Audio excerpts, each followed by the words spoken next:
আসসালামু আলাইকুম। দেখুন, এইটা হচ্ছে বেত গাছ। বেতের গাছ আপনারা চেনেন কি না?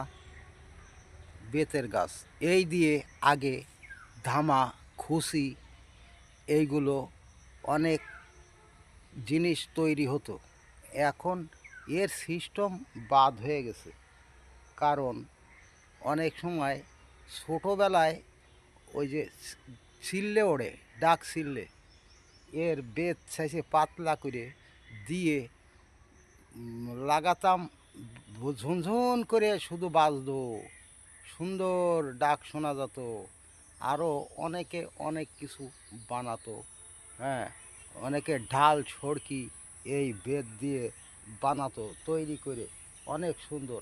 আর তাছাড়া শুধু এই বেতের ওই কাজ না, এই বেতে অনেক রোগের বিষয় উপকার। কারণ কী জন্যে, ছোটোবেলায় যদি পেটের ব্যথা করতো, তাহলে এই মা বোনেরা কী করতো, এই যে এর যে ডুগা আছে, আগা, এই দেখুন দেখাচ্ছি, এই আগা সুন্দর করে কাটিয়ে কাটিয়ে এর ভিতরে তো শ্বাস বের করতো।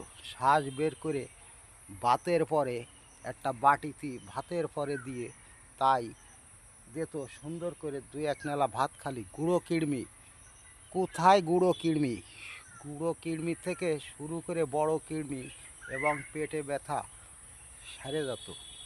পরিচিত এইটা, এখনকার মানুষ এটা জানে না।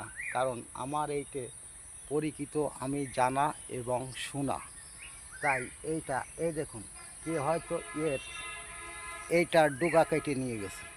কারণ এ খাইলে অতিরিক্ত উপকার। কারণ এ তিতে, খুব তিতে, এই দেখুন এ খুব তিতে।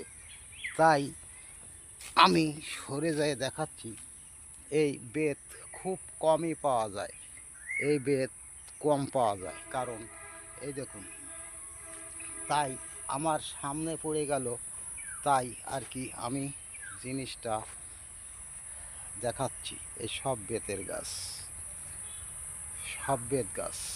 ইনশাল্লাহ এখনকার লোকে এগুলো করে না এবং খায় না, এতে অনেক, কারণ ভালো উপকারিত জিনিস।